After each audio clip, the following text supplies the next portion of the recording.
they might have to look at their recruitment and, where they want to go going forward to be competitive in this league. The Wiki factor is just such a big deal that if she comes back strong, then you can't really go past the Mystics. I think the Pulse injuries might take their toll if they can't get their key players back. The Tactics, for me, are going to be the team at the moment to beat.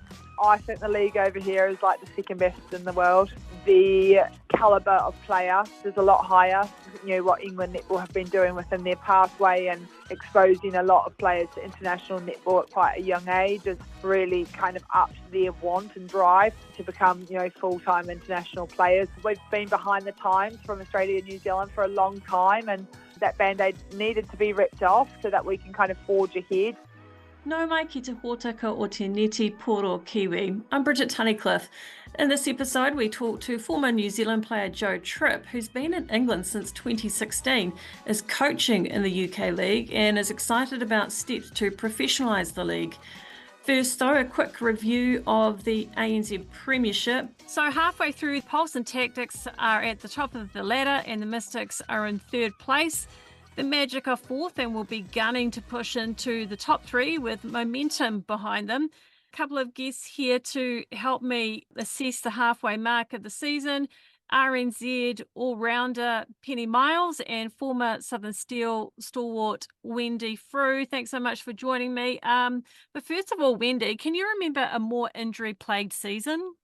No, I can't. It's actually quite concerning. And watching the game on Monday, it was just a really yuck feeling as a spectator watching it. I mean, what looked to me like a couple of serious injuries, which I don't think we'll see those players take the court for the rest of the season. It's never nice, but as you said, there's just been so many, and it seems to be certain teams hampered by reasonably serious injuries, which is concerning, and probably things need to be looked at as why these players are getting injured, I guess. I know in a team situation, as a player, you might have the odd random injury, unlucky injury here and there, but there just seems to be a few too many for probably what Netball New Zealand would like, what the comp likes, and what the team, would like.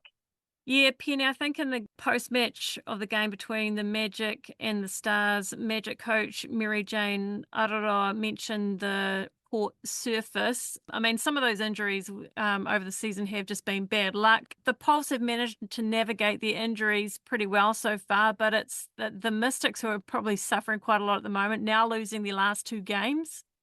Yeah, absolutely. I thought it was really interesting, that game the other night.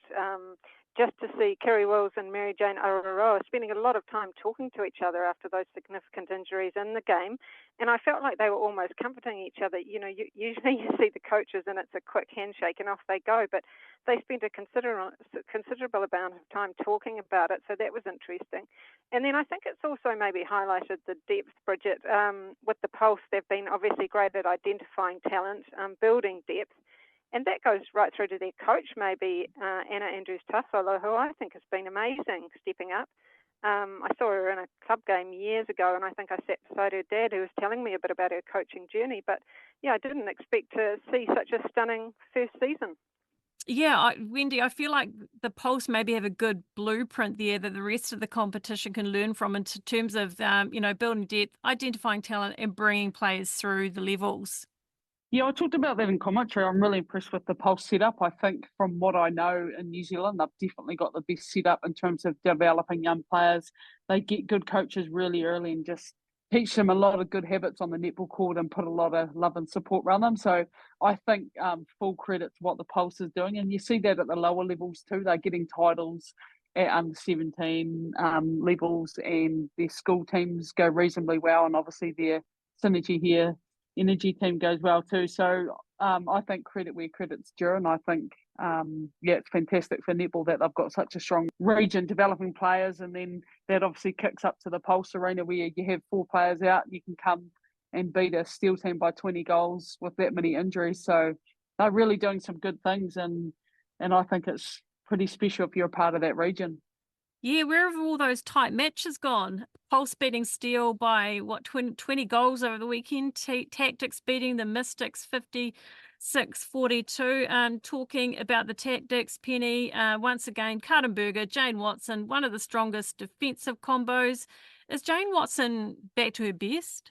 Oh, yeah, I think she's been absolutely phenomenal this season, and it's really great to see. She's just always so hungry, isn't she, and tough as nails. And yeah, their unit is fantastic. I mean, Paris Lokatui as well at wing defence. You know, they've got this young, really hungry player as well. So I think that's pretty good. And maybe who's Selby Rickett working behind the scenes too. It's maybe just bringing out the X factor. And yeah, Watson, she's going so well. Wendy, once Alia Dunn comes back from injury, what do you do with Ellie Bird? You have to still start her, right? Yeah, that's a great question. I'm so happy for Ellie Bird. I think she's been away from the New Zealand game and she's come back and put her hand up and really been recognised in that goal shoot position. I think she looks stronger on the court. You see her now take balls and she has the core strength to take those hits on the baseline and balance and get in a good shooting position. So really cool to see a player like that come back and absolutely own the league. She's top of the shooting stats and she's shooting 92%. So for me, that's a real good feel-good story. Alia Dunn, obviously, she's a remarkable player, but when you're out during the season for 6 weeks or however long it'll be, it will definitely be managed court time when Alia comes back in. So I think we'll see them both getting court time, but probably with Bird's form, you'd have to start her really. The other side of that is when you're an injured player, it's often quite good to start after a really good warm up too. So they might look at that for Aaliyah starting, so they know she's fully warm and not sitting on the bench for a bit of time. But yeah, it'll be great leading into the top four if they should happen to make it, having two really good targets in that goal shoot circle. Yeah, it gives them more options, doesn't it? And that's probably one thing they've lacked in the last few years is, the shooting options if one shooter isn't quite performing. Penny, the Stars yet to register a win, but they have picked up a lot of bonus points, and they are the team with the most changes this season, 6 changes from last year's squad. Is that showing, do you think? Yeah, a little bit. I mean, I suppose they just really seem to be missing someone with really strong presence. I mean, I know that was Anna Harrison for so many years, wasn't it? But I think possibly, I don't know what you guys think, but I reckon we're getting to the point with Kerry Wills where she's had many opportunities with actually a pretty strong roster and really hasn't been able to bring them together. I mean, I think that if you're looking for positives, there have been a couple in this. Monica Faulkner, it's actually been good to see her playing with such confidence, coming back from having a baby. That's been great. And I really enjoyed seeing Summer Temu coming through, and that was really interesting too. But negatives, I mean, Rani Samuson just hasn't fired either. So the Stars, it seems like morale is not strong. Yeah, Rani Samuson, she's only had fleeting moments on the court, and when she's been on the court, she's quite often missed her first couple of shots. I think that's a problem when you do bring someone for a few minutes and they miss a couple of shots. And that's it. That's their memory, right? That's that's their experience so far. Does take a hit on their confidence. Wendy, yeah, a couple of struggling teams there at the bottom. Stars at the bottom. Your beloved Steel, second to bottom. Losing Shannon Saunders, what a blow. Yeah, the Steel, you've got to feel for them. They've had a couple of years of injuries and big name players out. I think when Shannon was on the court for the Steel, they looked like a promising lineup.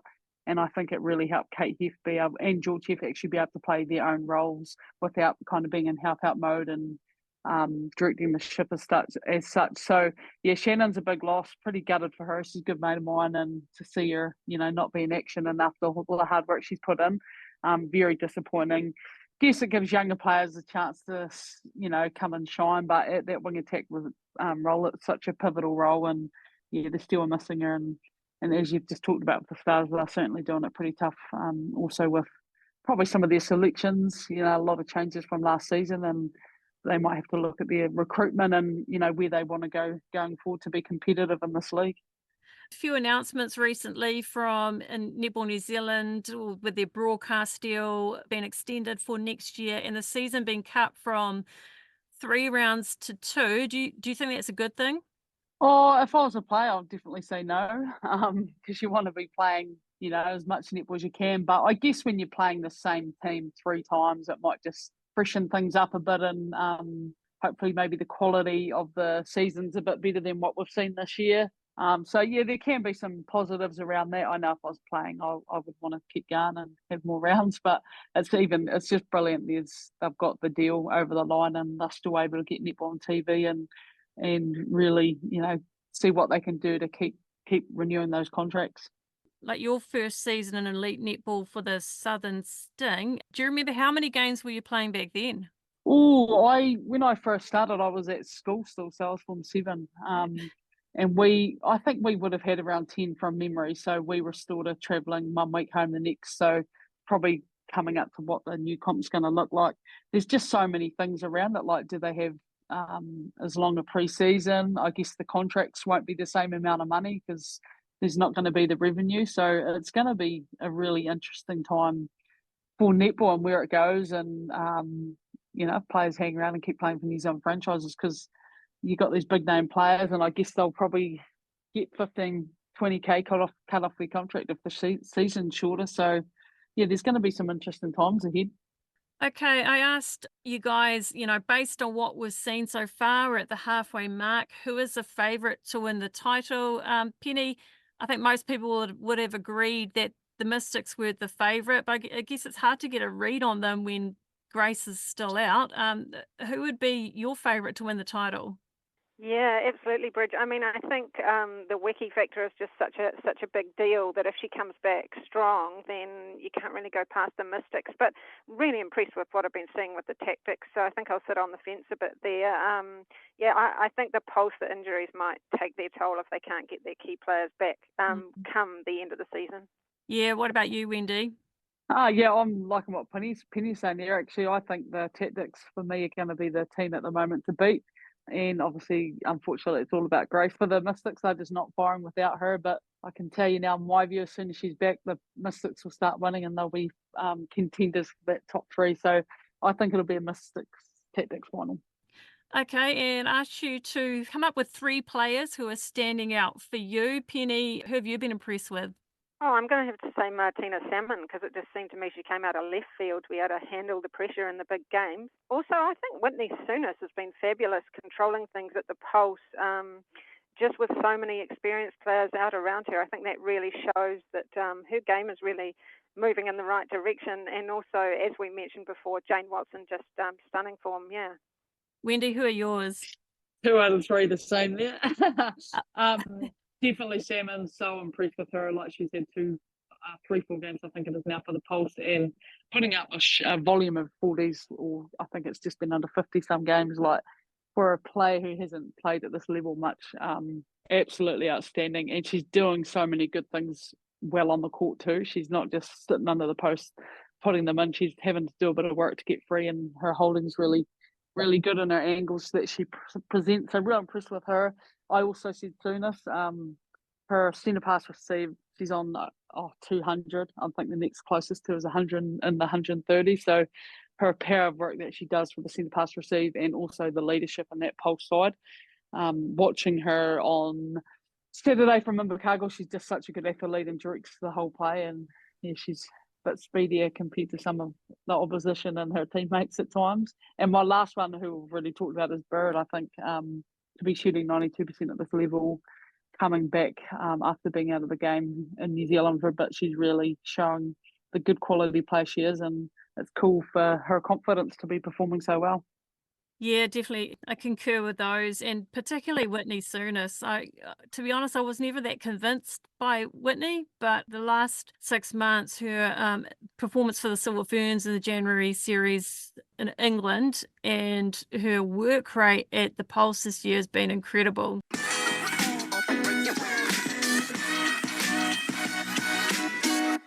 Former Tactics and Magic player Jo Tripp has been in England since 2016. Last year, she was named NSL Coach of the Year in her debut year as coach of the Seven Stars, and is excited about the direction the UK Domestic League is heading. I caught up with her and started by asking her about her move to England 8 years ago. I was in New Zealand A at the time, and I was playing some pretty good netball, but I knew one thing I wanted to tick off was to travel. So I came over to earn money in pounds because obviously the New Zealand dollar halves when you come over this side of the world.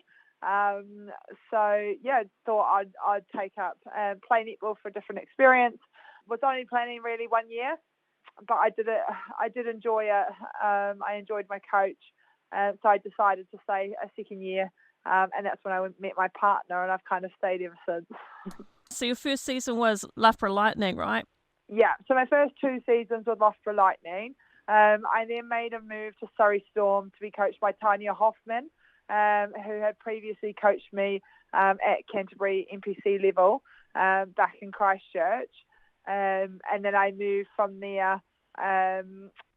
Tanya was no longer the coach the year later, so I went to play for Saracens Mavericks, where I was there for 3 years. I've taken 1 season of retirement out, and then back on court as a player coach for the last 2 seasons. So I've chopped and changed for sure, but yeah, a lot of different experiences over here.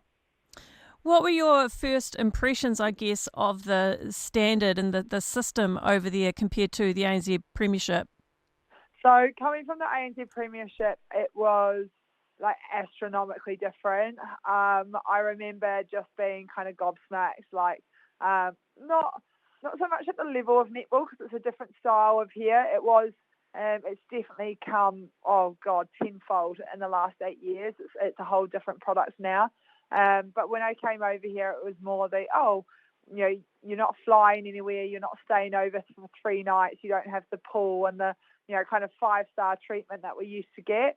So that was kind of the biggest shock, I think, first and foremost. I think what I did really enjoy was kind of the international exposure in terms of, playing up against some international players, because obviously within the ANZ, it was majority was your Australian, New Zealanders, but then you had your Romelda, your Janelle, still, 2, I think we were allowed, was it 2 imports or still 1? Can't quite remember in the ANZ Premiership, but it was very different. I remember like at the end of my first season, saying to the coach, like, these are the 3 positives and these are I think it was 19 things that need to change to bring it up to a level. And then the next year, we were making finals because it had been brought up hugely to another level. So, yeah, I think for me, the change was a good change. It introduced me to a whole different style of play. Yeah, and it's become a very, very exciting league. You've talked about how tricky it was with your visa status and you weren't actually really able to do what you studied for. So my degree was in finance and marketing, and coming over to the UK, it was, very restrictive. You're on a sports visa, which meant, even coaching was a bit of a push, but I kind of managed to push it out to coaching. And I guess that's where kind of the exposure and experience in coaching just naturally and organically grew across my time here. And then obviously, coming into a role, such as a head coach of one of the top teams. And now we've just made top 4, so top 4 teams in the league over here. So, yeah, it's been a journey I've, experienced from school netball to university netball. But being able to put like those experiences as a player, out on court into my coaching is something that I'm really enjoying. And it's probably very different from what I thought I'd be doing when I was going to university.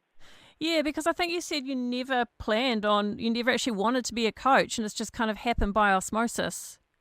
Absolutely. I feel like there's a lot of people that are like, oh, you should do your master's in sports coaching. And I'm like, no, thank you. I would rather do it in business or something like that. I think it's just, literally kind of come about. And I find I'm quite, I think I'm quite good at, creating that culture and that bringing that Kiwi drive. I definitely think, the resilience and the just kind of mental tenacity of, training the elite has been within me from a young age, from being exposed, when I was 18, 19 in the elite environment. So, being able to bring that into a team and implement that and see the success of that quite quickly, it leaves you wanting more. You say that the league has sort of improved tenfold since you first started there. In what ways has it improved? Well, the Kiwis won't like me saying this, but I think the league over here is like the second best in the world. And I've said that for a couple of years now. So at the moment, the calibre of player in the league in general and the teams is a lot higher. I think, what England Netball have been doing within their pathway and exposing a lot of players to international netball at quite a young age has really kind of upped their want and drive to become, full-time international players, which is again brought on an intensity within the league. I think the style of play, it's very physical. It's very much like Australia. I know we've had 3 players come over from Australia. from playing in Collingwood, and I think they've kind of been shocked as to, one of the girls was like, it's not much different to the SSN, except the whole thing is you guys are working full time and performing like you are. So for me, that's kind of, it's been growing. It's just growing organically. The kind of, I guess, basic netball, there's a lot more filtering down. It's a lot bigger country. It obviously has a lot more people, but kind of the systems in place I still want to see improved. The pathways still need to be improved, but they have, changed significantly. And I think the product at the top has just, increased so much that naturally players are getting better and better year on year. And how much is having the import players help strengthen the league too? What's the limit over there? So we have a 2-person limit, and I definitely think it helps strengthen. It's really interesting, actually, because it does help strengthen on one point. There are some strong imports, but there is a huge number of imports this year that are sitting on benches because they're getting imported over here and they're not better than the product that we've got in England, which is now getting really exciting because then you have to be very selective, actually, of whether you grow, homegrown talent comparatively to bringing on an import. I know we've definitely been a stepping stone to get to SSN. Players like Jodie Ann Ward, Shamira Sterling came through the league here to then push on, but that was kind of their intention to play one year and push on into SSN. So I think the aim of the league now is to make sure that it's not a stepping stone and it becomes a league over time that people want to gravitate to and be in because of the quality. Yeah, I think probably 5-10 years ago, those players in the English League who were wanting to push on would still be quite keen to play in the New Zealand competition, but it feels like the top priority is to get to the SSN. Yeah, for me, it's been really interesting because I can't speak on it from my own experience. I can only speak on it from looking kind of from the outside. Like when I played the ANZ Premiership, it was 5 teams from New Zealand and 5 teams from Australia, and I think it was the best netball in the world by a long way. Obviously now that New Zealand have and Australia have both pulled away and created their own leagues, I think it has massively benefited Australia. They don't have an import rule. They bring in, you've got teams with 3 Jamaicans playing in it. There are international squads coming up against other international squads. Whereas I think New Zealand, with their kind of restrictions around, I completely agree with growing homegrown talent, but they also need experience and exposure, has probably halted maybe the growth. Like when I see the product in New Zealand, I'm watching it on Netball Pass every week, and it's just interesting. I think there is a bigger difference between what the league was when it was combined and what the league is now. Given the massive strides that England netball has taken, winning the Commonwealth Games in 2018, etc., and the increased quality of the Netball Super League, it still shocks me how little media coverage netball gets in England. I'll go onto the main news websites over there and they won't even have a category for netball. How do you find the media coverage in England? I think that's one of the bits that has been most disappointing. I remember coming over here, that was in 2016, and I remember calling my mum and just being like, there's no woman on sport on TV in general. Like I remember being back in New Zealand and you'd be watching women's golf or just any sport was kind of showing, and I think that goes to I would say that New Zealand, Australia have massive sporting cultures. I think here in the UK they've got a football culture and a lot of other sports fall short. Especially women's sport, it's like they're stuck 20 years, in the past. So that's kind of been, I think, the toughest part to come to terms with, and obviously it has drastically affected that professionalization piece of the league. But that's what they're aiming to do now. But the media coverage needs to be better. But the teams do need to professionalize and have those people working kind of in the background, those media personnel, and that can create those connections with media to make sure that the players are put front and centre on mainstream media. And where are things at with the TV coverage of the English Super League? Is it a combination of Sky YouTube, BBC streaming, and then Netball Pass. Is there any game actually shown on your TV on the box? There used to be, and that's been a really significant piece that needs a lot of work. And England Netball and the people behind it are working really hard to make sure that that's a big focus. I don't know how hard it is to stream the product, even streaming every game on Netball Pass, like Australia and New Zealand do, would be your first big step, I think, to making sure that we get that kind of international reach. I think the relationship with Sky, I had heard that it had halved in New Zealand. I don't know, don't quote me if I'm not correct, but I know Sky has been a massive inputter of funds into kind of the ANZ in the past, and they just don't have that kind of connection here. So that's been, again, really disappointing that I feel like we're quietly working in the background here. No one knows and can see how good the league is. The arenas, their aim is for them to get bigger as well. The sponsors, everything to come on board. And they have, announcing NSL 2.0, they've ripped a Band-Aid off and very much mimics their success in Australia. 8 teams of 10 players to get those tighter contested games that is obviously going to attract more audiences. And then hopefully the broadcasting rights come alongside that. Yeah, big news out of England Netball last week was announcing this 2.0 league next year, really wanting to make strides towards making it professional. 8 teams were selected after a tender process. Sadly, one of the teams that have been cut are 7 Stars, which you are involved in. What were your initial thoughts on the announcements?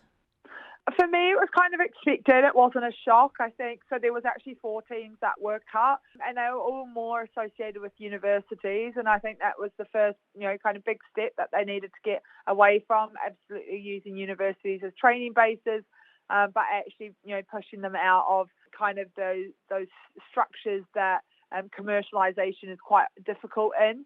So for me, it wasn't a shock. I'm smart enough to kind of put the pieces together once they started saying about bigger arenas. The franchise bid hard for us and worked really hard.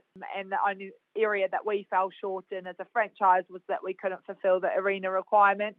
So as disappointing as it is, I think, on one side you kind of grieve for the years that you've inputted, but on the other side it needs to shift dramatically.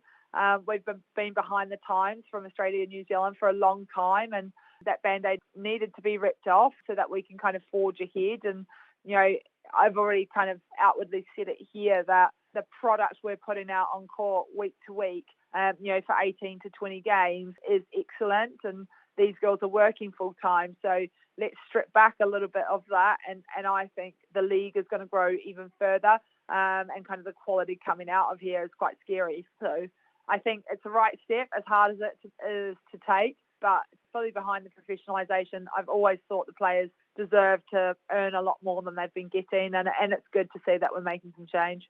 And part of the announcement was that the average salary will increase by at least 60%, with the minimum salary payment more than doubling. And the current minimum salary is £4,000 or £4,500 minimum salary. Yeah. I mean, that just covers players' costs, really, doesn't it?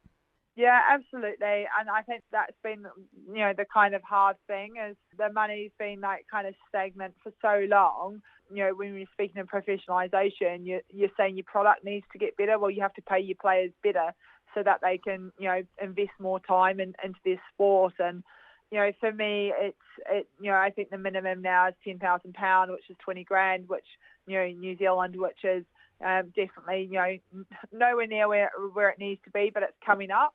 And I know it's got plans to keep pushing up over the next few years. So, yeah, I still don't think players will be paid as much as they're worth, but, it's definitely a step in the right direction. And it's really interesting that, kind of as England is forging kind of forward in this, New Zealand have kind of come out and said, I understand that they are going to only play each other twice next year. It's going to be a way more compact season. So it will be interesting on the international stage to see kind of how, England and New Zealand kind of match up given the changes to both their programs.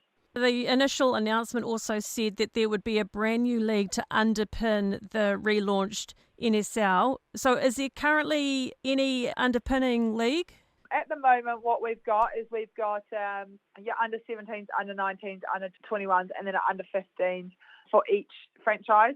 So that kind of underpins the league, and we've got a couple of extra spaces where there isn't a franchise, that there is a pathway already running.